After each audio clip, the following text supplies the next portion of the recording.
People like Narrowcast Media Group have enabled us to really get exposed to so many people globally. Neil and Catherine and all of your associates, we simply couldn't have done it without you. Karen and Neil Stewart and their team are professional conference organisers for their exceptional efforts to have made this such a successful event. So I'd like to give them a warm round of applause.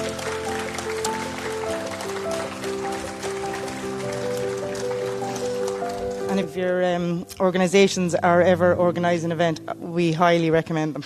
These awards, as you know, are a celebration of achievement, effort, change, innovation, management, insight, and the many other traits necessary to sustain a proud profession like midwifery and consistent services in maternity. We invite people to nominate a colleague or a student or a manager, whatever, where they think that person's real trailblazers. And it's really a celebration of all that's good in midwifery and maternity care. They recognise individuals, they recognise teams, management and educators. Anyone who values excellence and makes improvements. They are essentially a celebration of all of your achievements. So, shall we get on with it? What you do with your day-to-day lives, I just admire you hugely. If you do want to nominate a colleague, a friend, maybe yourself, please speak to the organisers and visit the website, and I really hope that we'll see you at that.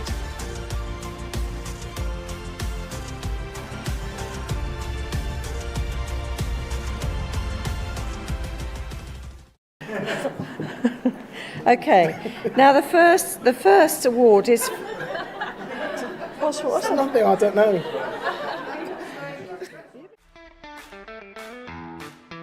What we're looking at in both nursing and midwifery is how we can address both recruitment and retention.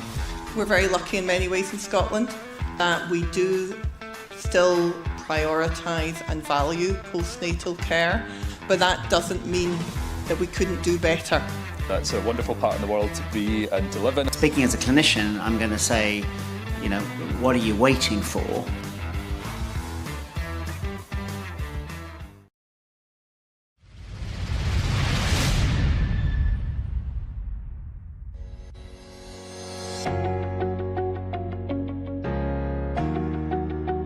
Welcome to Matflix, video streaming from maternity experts. My name is Dr. Jenny Hall. I am the box sets curator at Matflix, a fellow of the Royal College of Midwives and a former editor of The Practising Midwife. At Matflix, we bring together videos of talks from top maternity experts into box sets to support your continued professional development, study and revalidation. It is a perfect study accompaniment for midwives, maternity professionals, midwifery students and anyone thinking about a career in the maternity services. My job is bringing together the latest thinking area by area so you do not have to. Not only do you get the video of brilliant talks and relevant content in thematic box sets, you also get access to the audio version so you can listen on the commute or while you walk the dog. Plus links to the latest research in the relevant field, government policy documents, the presenter's PowerPoint and more besides. Sign up to Matflix now for the best video streaming from maternity experts.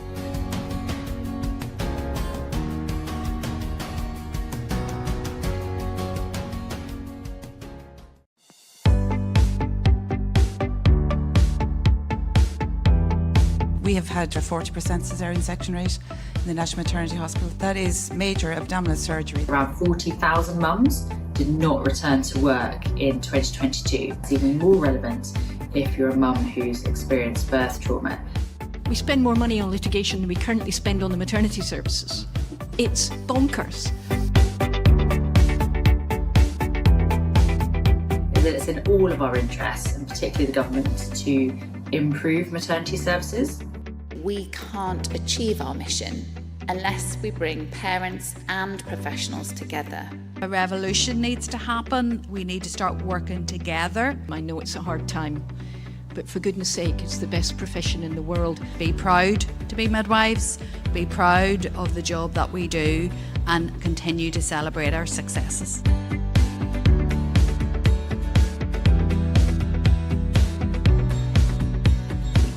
Midwives make a difference to women every single day, and let's not lose that. It's more important than anything.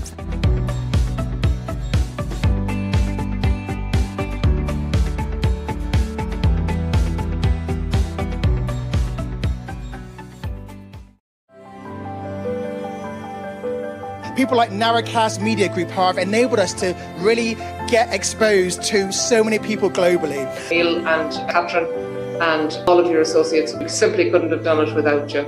Karen and Neil Stewart and their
People like Narrowcast Media Group have enabled us to really get exposed to so many people globally. Neil and Catherine and all of your associates, we simply couldn't have done it without you.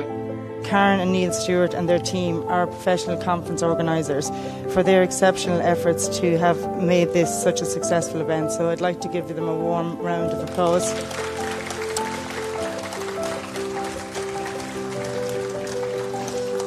And if your organisations are ever organising an event, we highly recommend them. These awards, as you know, are a celebration of achievement, effort, change, innovation, management, insight, and the many other traits necessary to sustain a proud profession like midwifery and consistent services in maternity. We invite people to nominate a colleague or a student or a manager, whatever, where they think that person's real trailblazers. And it's really a celebration of all that's good in midwifery and maternity care. They recognise individuals, they recognise teams, management and educators. Anyone who values excellence and makes improvements. They are essentially a celebration of all of your achievements. So, shall we get on with it? What you do with your day-to-day lives, I just admire you hugely. If you do want to nominate a colleague, a friend, maybe yourself, please speak to the organisers and visit the website, and I really hope that we'll see you at that.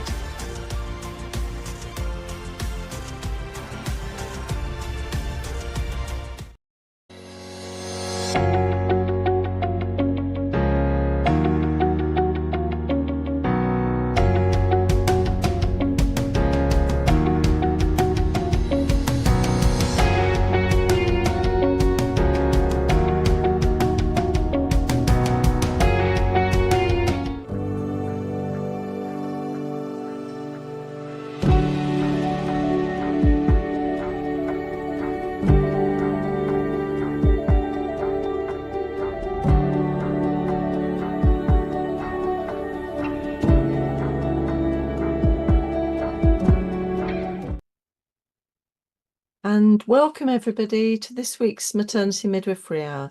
And this is Series 17 and Session 8. And my name's Sue MacDonald, and I'm the curator for the Maternity and Midwifery Hours and the Maternity and Midwifery Festivals. And it's my pleasure to be chairing the session this evening, which is going to be very exciting. And I know it is, and very interesting because it's full of lots of information. And we're joined by Professor David Churchill. And just because we do always do this to our speakers, we always invite them to share a moment of the week. So welcome, David. You have a wonderful moment of the week. Oh, thank you. Thank you for inviting me, Sue. A moment of the week for me was when I received a video today from one of my ex-patients who had a premature baby who was born, and she was tiny when born, about 675 grams, and we managed to keep her going for about an extra month to 6 weeks. And there she was today, 9 months, supporting herself, smiling, giggling, and laughing. So that was my moment of the week for you today. And that's a lovely moment of the week. It's just amazing to think of such a little baby being like a proper size and giggling and it's hard work. Absolutely. Starting at that 600 gram baby. Absolutely. And it was a great tribute to the teamwork for a maternity unit to be able to see that, because there's so much negativity these days. We forget the really good things that go on, and the babies and the mums that we treat that do really well and are grateful. Well, thank you so much for sharing that, because that is a little kind of antidote to some of what's happening in the media, especially in the media at the moment, and that's lovely to share. So thank you so much, David. Now we're going to let our speaker have a little rest, because he's got a lot to say from about 7:10. And I just want to say a big welcome to new people this evening, because I know we've got new people who have dialed in, as well as our old friends with us this evening. And I always need to say this, where we came from, the Maternity and Midwifery Hour, because we were born at the beginning of the COVID first lockdown in England in 2020. And I kind of think, gosh, that's 5 years ago, and it seems forever sometimes. And then something will happen and you think it wasn't that long ago. Now, have we learned anything? I'm not sure. Maybe we have. I hope so. But what we did learn is that midwives, maternity care support workers, student midwives, and loads of people within the maternity services really were not able to go to, well, nobody couldn't go to study days, couldn't go to conferences or festivals. And therefore, we felt we needed something, even a little something like an hour a week with some content and some professional development opportunities, and linking midwives and student midwives and everyone else working in the maternity unit, because we have had the whole multidisciplinary team who can make it in every now and then. So we started this and we've carried on. And obviously, initially, we were looking a lot at COVID-19 because we didn't know very much about it at that time. But we also were looking at what we were doing within the service to make sure women and babies were cared for and as safely as possible. And also within education to make sure student midwives were catered for at that time. So it was a very busy time. And I have to say, when I think back, there were some incredibly creative and clever things that were done in order to make sure the care was continuing well. And that was fantastic. We should celebrate that also. Now, the other thing I always need to remember, everything we do on the Maternity Midwifery Forum, we record. And that means if you should have a power cut this evening, don't panic, because you can catch up later, because this is all recorded and will be accessible after tonight. And that makes sure that you're going to learn some things as you do every single week. Some of it you'll learn quickly. Some of it is you might have to think about a bit, and you might want to replay the hour again. And that's good, because you can replay it with your colleagues, with your fellow students, whatever, because that will help cement the learning that you're going to make this evening, and also share the information out. And we love to share the maternity and midwifery hour. So please do, when you get your link, either Friday morning or next Wednesday with the newsletter. Also, I'm going to say this is very good if I mean, all of these productions and recordings are kept by Matflix, and you'll see in the resources list a link to Matflix. So if you are part of one of the institutions who has a subscription, very easy. You can just go in and look for what you're wanting. You can have your own personal subscription. It's not very expensive. It's a little bit addictive, I have to tell you, because if you go in there looking for something, say for your revalidation, or if you're doing a project at work, or you're doing an assignment for university, and you want to update on a particular area, fantastic resource, because I find listening to someone talking about a project or a piece of research makes it really come alive. It's much easier to digest and make sense of sometimes than reading, because we're all busy and we're trying to juggle about a million things. So have a look at the Matflix. But the health warning is, once you start digging around and having a look at things, you can spend quite a bit of time and energy, and it's nice, but just be aware that it might take some time as well.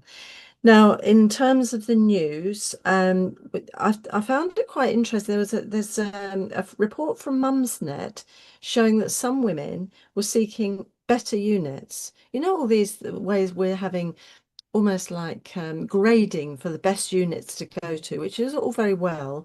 But if you're not one of the best units, you might still be doing very good care and providing very good care and have fantastic practitioners. But some people are looking for the best unit, and having difficulty, because obviously if everybody wants to go to the best unit, there's not going to be necessarily room for them. So that was quite interesting. And you can find that through on, I think it was in the Observer. I've put the link into the resources. The other thing is there's a survey from the Royal College of Midwives for newly qualified midwives, and they're looking at how easy it is to get jobs, because you remember the last few months it has been quite difficult for students in getting jobs because there haven't been jobs, even though we need lots of midwives. Mad, I know. The other thing I want to say is congratulations to Laura Godfrey-Isaacs and Lily Williams, who've just, well, they're just about to publish tomorrow a graphic guide to pregnancy and birth. Really unique. It's really interesting. And you can see, you can get sort of edited highlights of it. It's got lots of inclusive images and it's very accessible. Lots and lots of pictures, and really helpful for some mums and also some midwives to use to sort of point mums to. So quite good for dipping into. And also I've also put on the resource list the report about not just an option, and I know I mentioned it a couple of weeks ago, interpreting as an essential component of safe maternity and neonatal care, that one. It's not that big a report, but it's really important. And it's been supported by Sands and Tommy's policy unit. And it's basically, it's not a luxury. Having good interpreters ensures that women get the proper care, and obviously their babies as well as their families. So access it. It's not that many pages. I think it was about 38 to 39 pages. Really useful for you. Okay. And I think that I'm going to cease there, because I'm going to now introduce our speaker this evening, because we're going to be looking at primary prevention of maternal anemia to avoid preterm delivery especially, and other adverse outcomes. And we have Professor David Churchill to discuss how early prevention and management of maternal anemia can reduce preterm births and improve outcomes. And he's also going to share a huge and very exciting PANDA project. That's also on your resource list, the website, which is very, very useful to look at. And David is a consultant obstetrician, professor of obstetrics at the University of Wolverhampton, also honorary senior clinical lecturer at the University of Birmingham, and honorary research fellow at the National Perinatal Epidemiology Unit.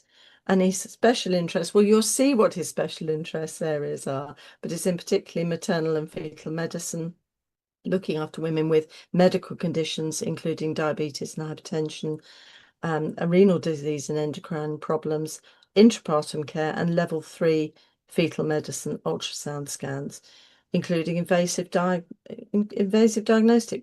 diagnostic procedures.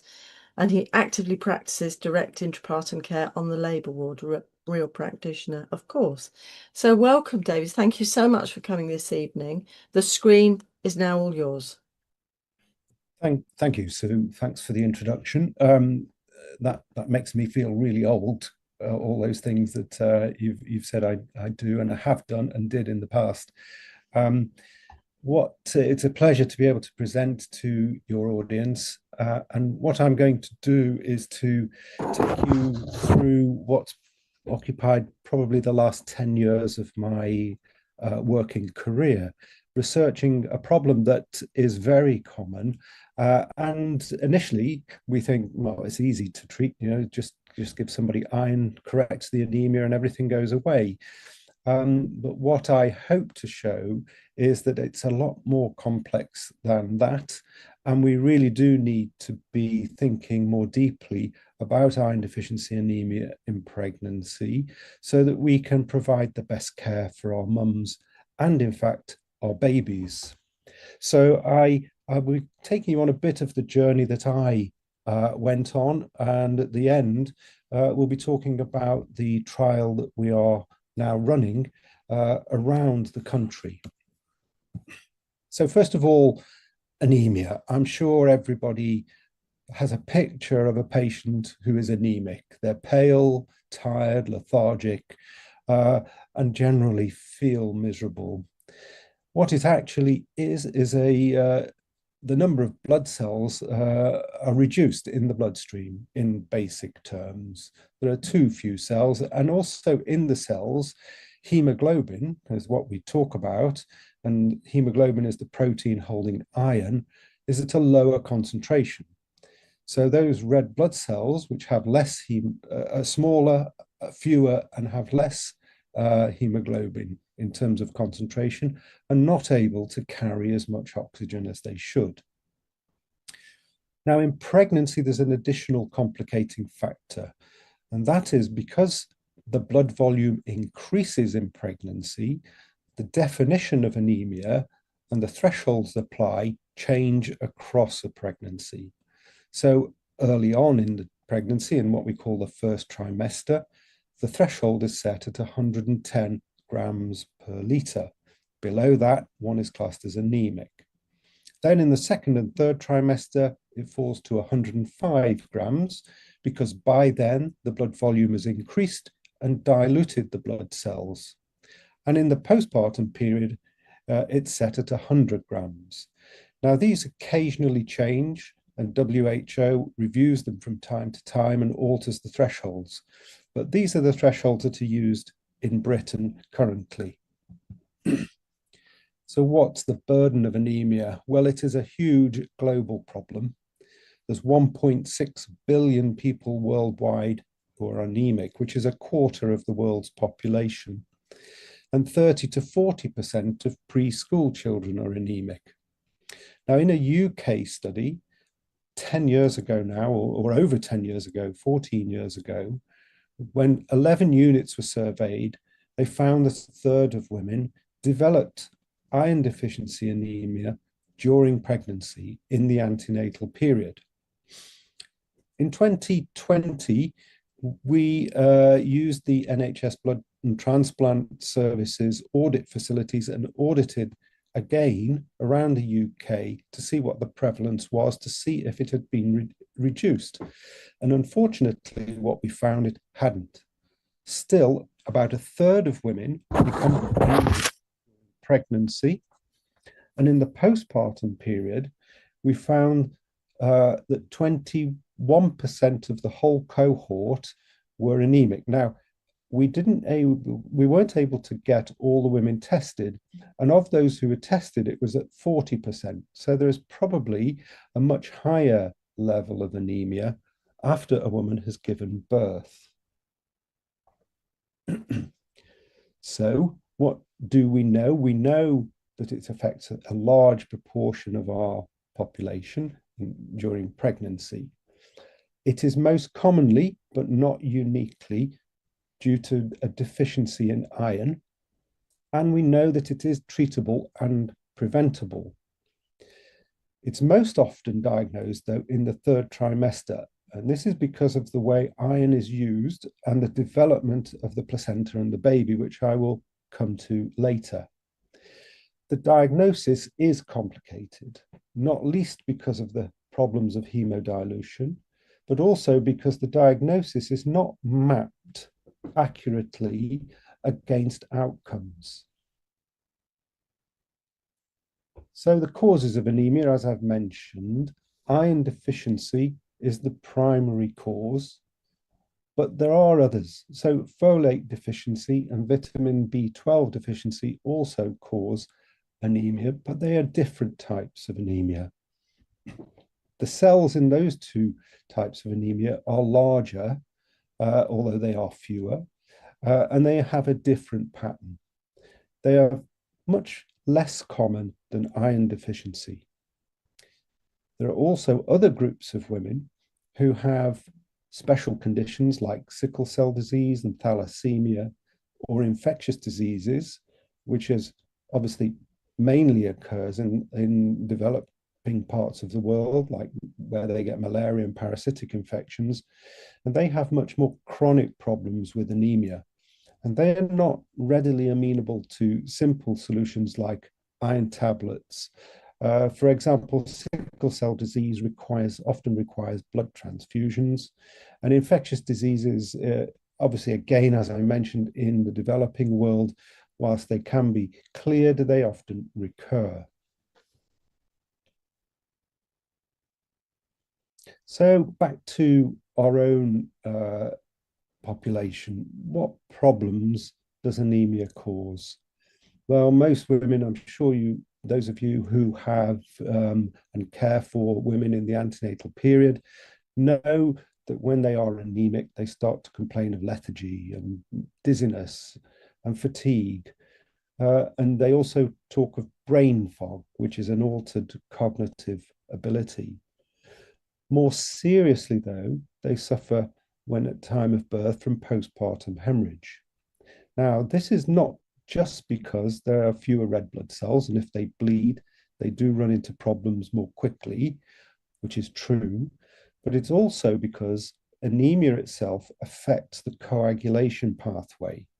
So if you are an anemic, when you bleed, you will bleed more and you will have a bigger effect because you have less blood volume to cope with the bleed that's occurred. We also know that women suffer more from infections, and sepsis is much more likely in somebody who is anemic. And finally, when we look into the postnatal period, there is good evidence that anemia, or an iron deficiency anemia, causes postnatal depression. We know that a deficiency of iron will alter the neurotransmitters in the brain, and as such predisposes people to depression, and in the case of pregnant women, postnatal depression. And finally, there are also it impacts on breastfeeding, which is reduced. For the baby itself, it can affect the growth, and we know that overall babies of women who are anemic have low birth weight. They can be born prematurely. They can be affected by the PPHs that the mums have. And overall, the levels of mortality in women who have anemia are higher. And I will come on to show you some of the work and the results that we have found earlier in our 10-year journey. And finally, what's less well known, but evidence is now emerging, is that the infants of women who have had anemia in pregnancy also have delayed development. Now, this is because that in the first 6 months of life, if they are being breastfed, they are getting very little iron. And so the babies and children rely upon the iron that's transferred during pregnancy. So just a little bit first about iron, what it is and why it's important. So we know it goes to the formation of hemoglobin and carries the oxygen within the red blood cells. But it also has two other very important functions. The first is energy production in the mitochondria, which are the power stations of all our cells. And iron is required in the process that goes to create the fuel energy in terms of what we call ATP. Thirdly, it also is vital in the repair and translation of DNA. So our protein production is impaired when somebody is iron deficient, and DNA repair is also impaired. This has obviously serious consequences for cells at the same time when one's trying to recover from, say, surgery or an illness. So what are the iron requirements during pregnancy?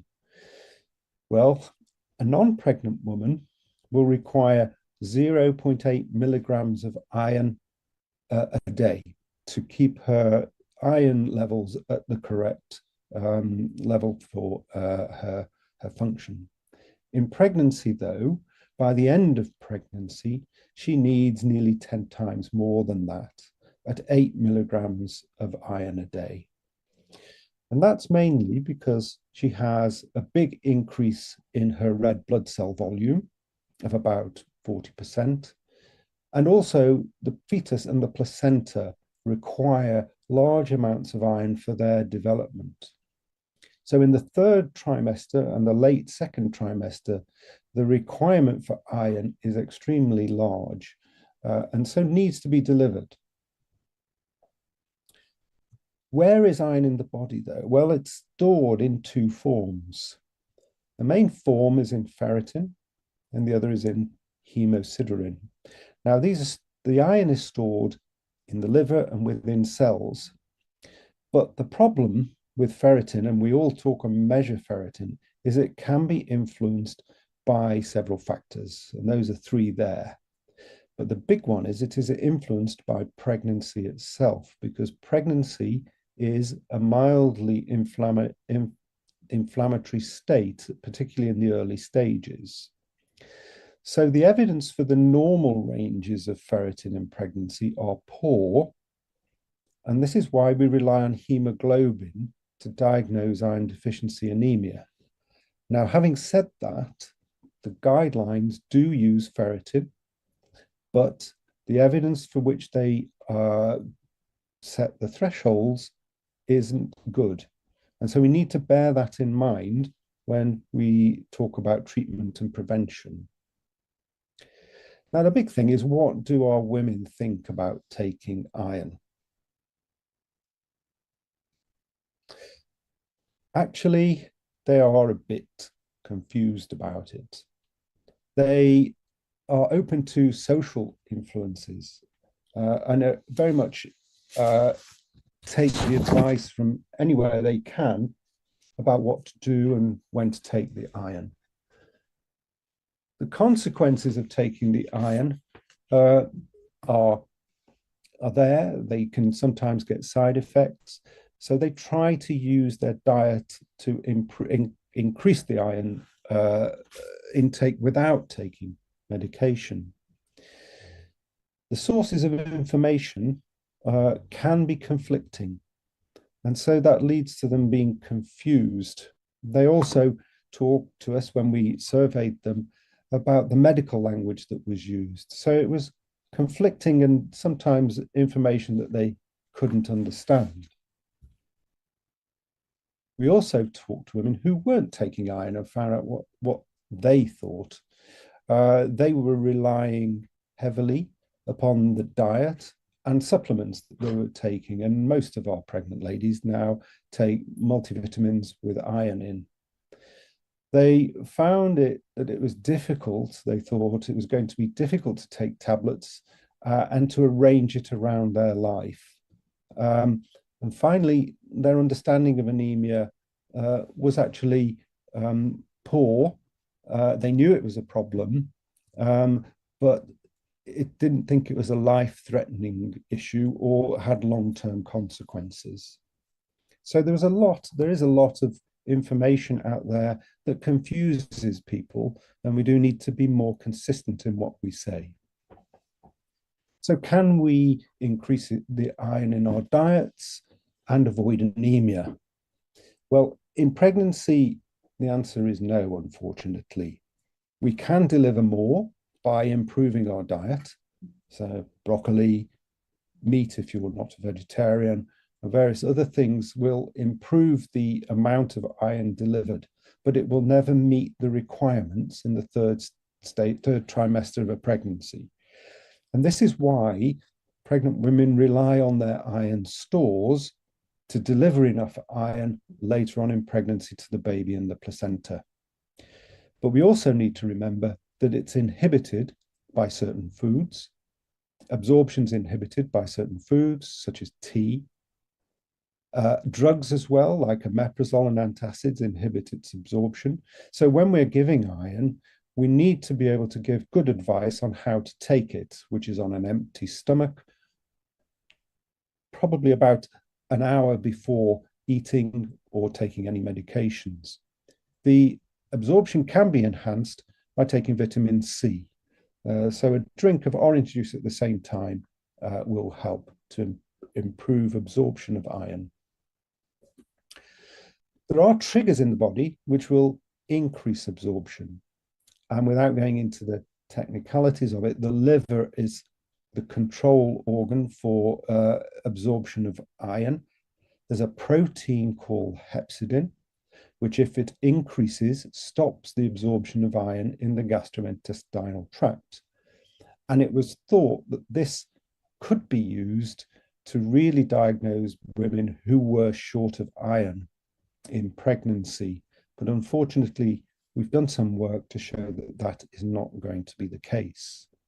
It is affected, hepcidin, by the iron stores falling, but also itself, like ferritin, by inflammation and pregnancy.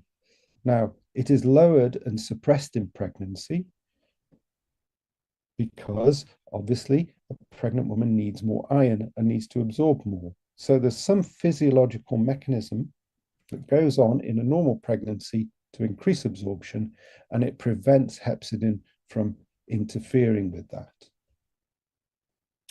So what about if we take a tablet of iron? What are the adverse effects? Well, they're well known as heartburn and indigestion, nausea and vomiting and black stools. Rarely there is anaphylaxis, but what people tend not to know is that there may be an increase in the risk of infections. It may alter the gut microbiome, which is the bacterial content, and it may cause preeclampsia. But the evidence for all of those is not good. It's poor. But as you'll see later on in this talk, we are going to monitor that in our trial to see if there is any signal that it may cause problems like that. So I'm going to move a bit into the sciencey area. And as I mentioned, we've been doing work on this over 10 years. And initially, we believed it was going to be easy to sort this problem out, just to get the treatment right. But what we found out is that's not the case. It's much more complex than we thought. So this is a bit of a warning, I'm afraid, for the sciencey bit that's coming, but I'll try to make it understandable. Our first piece of work was done when we looked at 2 years' worth of babies that were born in Wolverhampton. And what we found when we looked at the stillbirth rates was that for moderate to severe anemia, the stillbirth rate was 4 times higher than the background rate if you had moderate to severe anemia, which is a hemoglobin of less than 100. The units have changed since this work was done. And when I was first called about this, because we were collaborating with Oxford, and Oxford rang me up and said, we're sending up the results, what do you think? And I looked at them and I thought, I don't believe this. So I forgot about it for a week. And then when I went back and looked again, I decided there is something here. And we thought we ought to find out more. So we got a second data set from London, Guy's and St Thomas's, and we increased the numbers to 14,000, and we found exactly the same. And this was incredible. We usually get excited about something if the stillbirth rate increases by about 1.5 to 2, but this was a fourfold increase in stillbirth rate. So we started to look why this was, and we thought, well, this is probably due to the oxygen carrying capacity being lower, causing babies to be small, or causing them to have mums to have infections that causes preterm births. And this very complex slide, don't worry about it, it isn't those. It does not operate in the first trimester. If you're anemic, it doesn't operate through those mechanisms. There is an unknown mechanism of why, and if you're anemic in the first trimester, it increases your risk of stillbirth, but we don't know why. If you're later on in pregnancy, though, it probably does work through the mechanisms of low birth weight and prematurity. So there is a difference. The point here is there's a difference as to when you become anemic, as to what the mechanism is for being associated with this outcome of stillbirth. And we looked also then at low birth weight and preterm birth, and we found exactly the same relationship. So at the stage of pregnancy, you get anemia means that there is a different relationship in terms of what's happening and how it's causing problems. So another study we did was, because as I mentioned in the early days, we thought, well, we need to just treat this properly. It's badly treated generally. We found that from our national survey. So what we did was we looked at a cohort of ladies who had anemia in pregnancy. We took them out of the normal antenatal clinic, and we treated them almost religiously as we could by the British Society of Haematological Guidelines.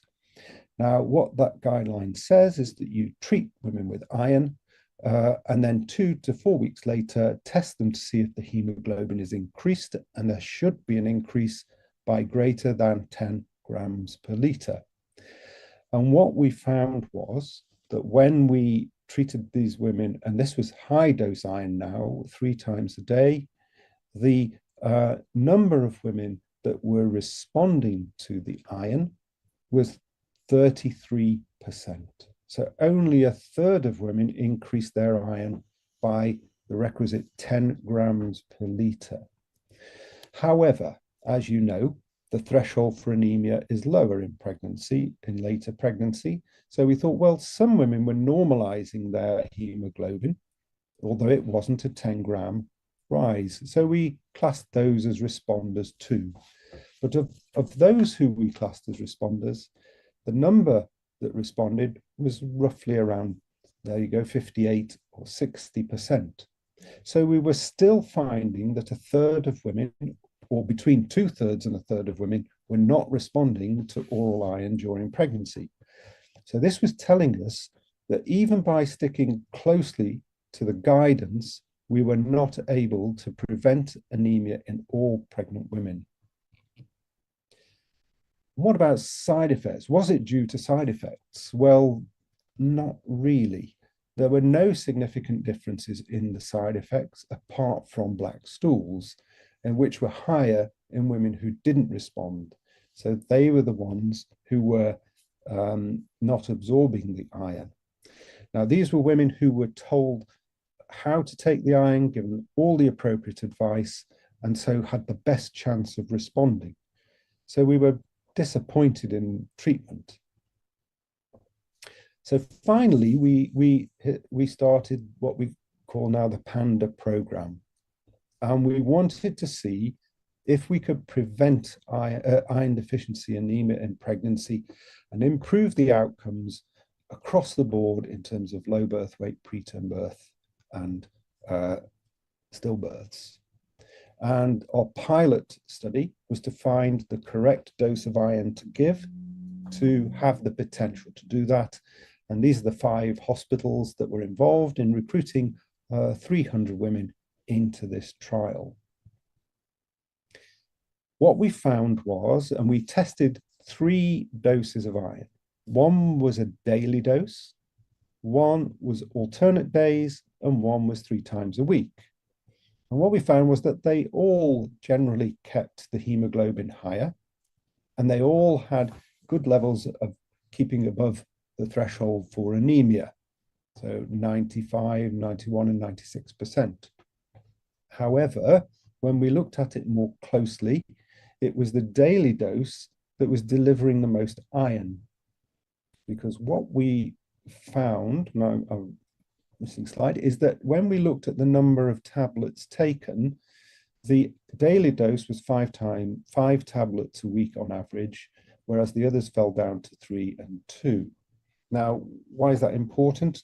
Well, if we wanted to see a clinical effect, we need to know that the iron is being absorbed and is being used. And we have laboratory data now that shows that alternate day iron and 3 times a week iron does not deliver the appropriate levels of iron into the body. The women react and they show changes that mean the body is requesting more iron. So an international panel actually looked at this data and said, you need to use the daily dose in your big trial. And this was an international panel that actually had connections to the WHO, who produced the original guidance. Now, we looked at the side effects again. So going back to the side effects of iron, and we found that when you looked at side effects, and we looked at all 4, so this is just to show you the anemia side effect, nausea, the side effect of nausea. We looked at nausea, indigestion, heartburn, and constipation. And when we looked at between the different regimens for taking iron, there was actually no difference across the first and second trimesters into the third trimester for the pattern of side effects. The women were getting the symptoms before they took iron, and the iron made some of them slightly worse, but the changes were no different. So if you were only taking 3 tablets of iron a week, it was just the same as if you were taking daily iron. Now, we thought about this quite deeply and think that probably what's happening is that ladies are suffering from these symptoms before they ever get to take iron. They probably just assume they're part of a normal pregnancy and put up with them. And when they get iron, they get slightly worse. They tell their midwife, who then says it's down to the iron, quite understandably making that assumption. And so the iron gets a bad reputation and gets stopped. And it may be that that's part of the problem for treatment. The other thing that was happening, because we checked what was going on with the women and how they were going throughout the pregnancy, later on in pregnancy, they were more likely to forget to take the tablets in the alternate and 3 times a week arms rather than the daily arm. So, going more specifically to treatment now, we know oral iron works. It will increase the hemoglobin, or it will maintain the hemoglobin. But there are other options, such as intravenous iron and blood transfusion. The intravenous iron is extremely expensive. And over a 10-year period, the use, and I only have Australia data here, has gone from $1 million to $80 million. The current strategy for treatment, as I've said, isn't working. About a third of women are still remaining anemic despite being given the appropriate treatment. And it may be that it's due to side effects, or it may be that they just forget to take the tablets. The timing and the frequency of the dosage, therefore, we would say, for our purposes, was once a day. So I'll just go on. But the caution with this is, obviously, I've mentioned there's concern that there may be some adverse effects. But as I said, I don't want to overplay these because I don't want us to worry any of our pregnant women. We've used iron for decades, and the work that's gone on to produce these theories has been rather poor. So I think I've made a case that prevention is better than cure because of all the problems we have with treatment and iron. I think I've made a case that our pilot data shows that it's a daily dose of iron that we need to test. And it's not just me that says this or us in Panda. The Americans in their Preventative Services Task Force came out and said the evidence for screening and prevention is poor and there needs to be trials. So hence now the Panda trial. This is where we are giving, this is a double-blind randomized control trial. We're evaluating the clinical and cost effectiveness of a primary prevention strategy for iron deficiency anemia with a single daily dose of oral iron, which is 200 milligrams of ferrous sulfate, which delivers 65 milligrams of elemental iron. Most pregnant women are actually eligible for this, as long as they're not anemic or have one of the very rare conditions that can cause problems with too much iron, or iron itself can affect their diseases, such as ulcerative colitis or Crohn's disease. And we estimate that as a minimum, 70% of women in the first trimester will be eligible to participate. We have matched, obviously, the tablets. It's a double-blind trial, so there's a placebo and a ferrous sulfate tablet. The women don't know what they're getting, neither do we, and the tablets are identical.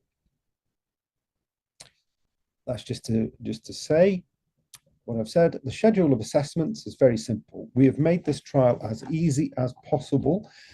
We use 90, probably 95% is routinely collected data from the baseline through to 6 weeks post-delivery. We do not alter the management of the pregnant ladies themselves. We do not interfere with whatever the midwifery or obstetric teams do, and there are no extra blood tests. The only extra things for the women who participate are at 28 weeks, they are asked to fill in some quality of life questionnaires, and the same at 6 weeks post-delivery. Otherwise, we collect routine data. And as I said, we are monitoring whether they get preeclampsia or infections or sepsis, because we have to know absolutely that if this works, and it does reduce preterm birth, low birth weight and stillbirths, and even PPHs and things, we have to know it's absolutely safe before it's recommended to the pregnant population. So those are our outcomes, as I mentioned there. We're also looking at the health economics, and we're also checking adherence, because in part of our earlier work, we developed an adherence intervention that helps women to remember to take the tablets and stick with them. There's a big team involved, and this is just some of the team. You'll know some fairly famous people there, Professor Marion Knight being one. And I really ought to acknowledge them, but more so, I need to acknowledge the participating units, of which some of you may be part.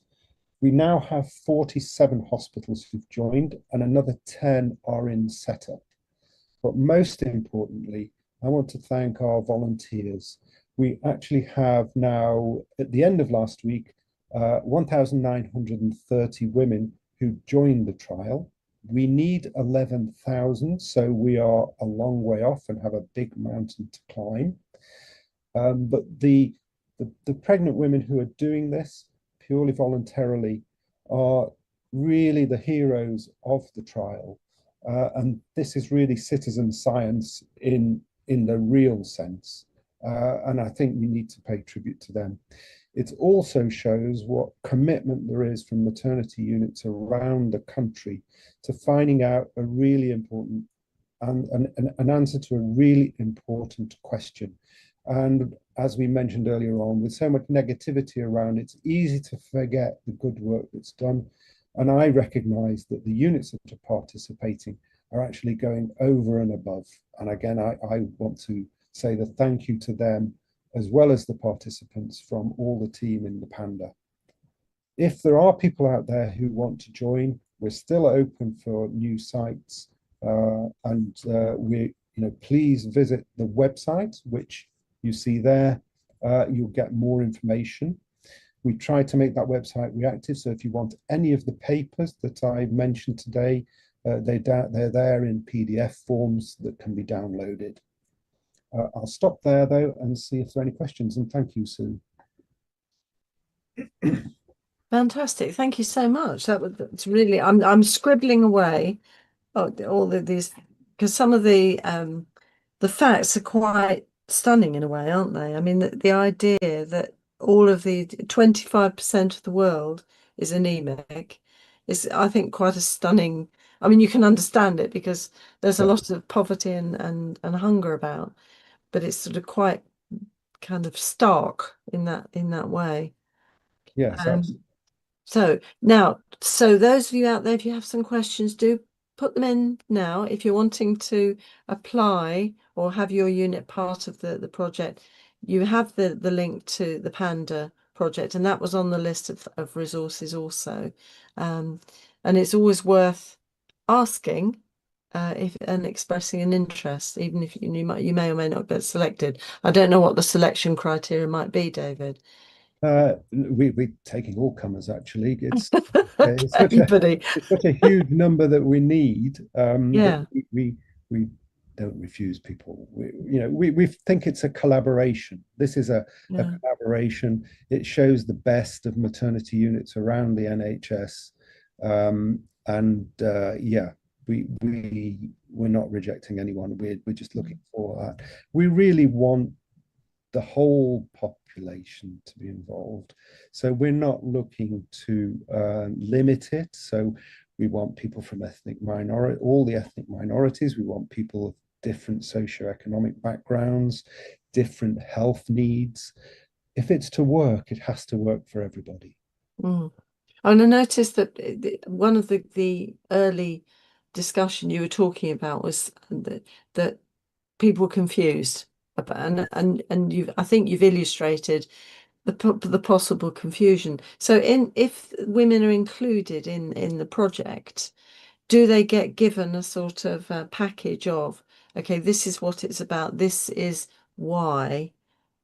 So therefore they're getting information that will make things clearer. Yeah, absolutely.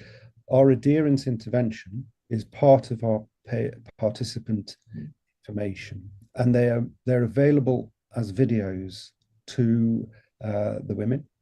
If they want, they see them before they ever consent and agree to participate. And if they want to download them, they too are available on the website. So they get advice on how to take the iron.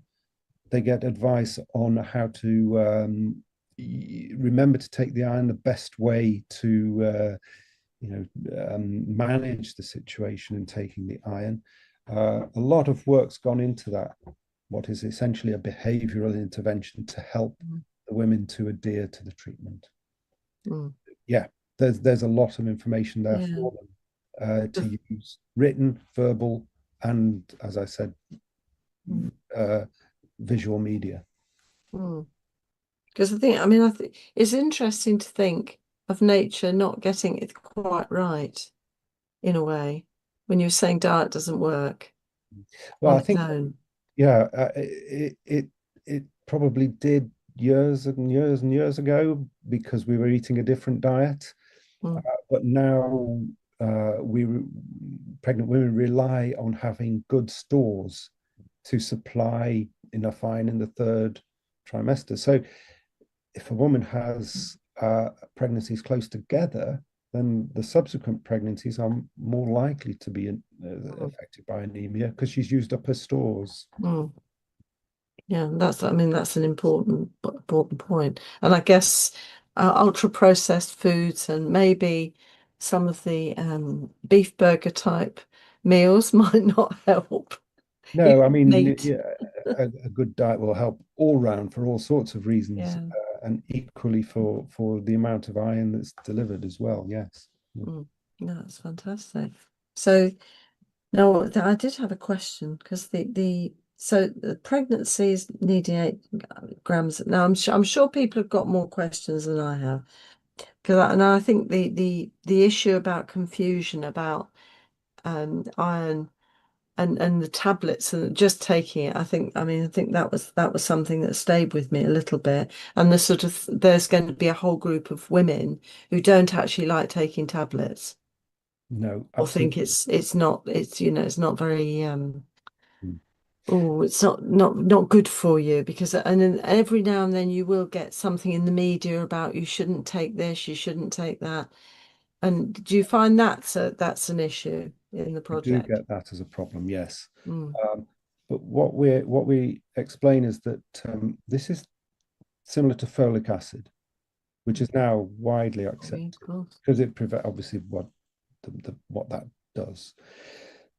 We're trying to do the same with iron. It's probably more difficult because you do get some problems with side effects, but the potential for benefit is huge. Even a small percentage reduction in our outcomes will mean large numbers of women will benefit from this. The confusion, it's right, because people are told things like, well, if you get a bit of heartburn, take it with some food, or a cup of tea, which will prevent it being absorbed. We even found in the early days, pharmacists, the drug information sheets were saying to take it with food, which actually limits the absorption.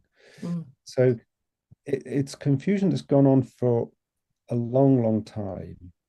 And mainly because I think it's such a common condition, nobody's been really interested in it. It's not been very, it's not been up in the media as a really serious problem that causes all these adverse outcomes, and nobody's bothered to look. It's been staring us in the face, but we just ignore it. No, I think that's amazing. When you actually look at the possible impact, it does become a much more serious event, doesn't it? Really. Oh, I've got a question coming through now. Forgive me, I have to look at the other side of the screen to see with questions. And we've got Juliet Samuel. Hi, Juliet. How are you? And Juliet says, do the women receive advice on healthy lifestyle? And is it variable for the study, or is it based on a starting minimum blood level as part of the research? No, they all get the same advice, and that's the women on the placebo as well as the women who are on the iron. So we because we don't know, we give them all the same advice on healthy lifestyle, healthy diet, and how to take the medication. Yeah. So yeah, I think that I mean for me the food and the tea are key things because you're so used to most drugs you do have to take with food, and cups of tea don't affect the absorption. That's a big thing. No, that's really well. There's a lot of people are also given antacids and things which affect absorption as well. So that's another problem. Yeah, so so if the women are on different medications, does that exclude them out if they are having? Not at all. We just advise them, and this is again at the beginning, we advise them on timing of taking medication as well. Now, we don't stipulate you must take it at 8 o'clock in the morning and not have anything to eat by till 9.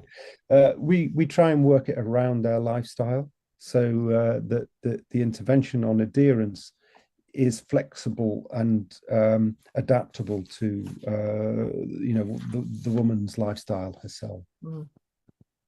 And I've got a query about so the staff that you're working with. I wonder if they're all taking iron as well. And that you wouldn't know. No.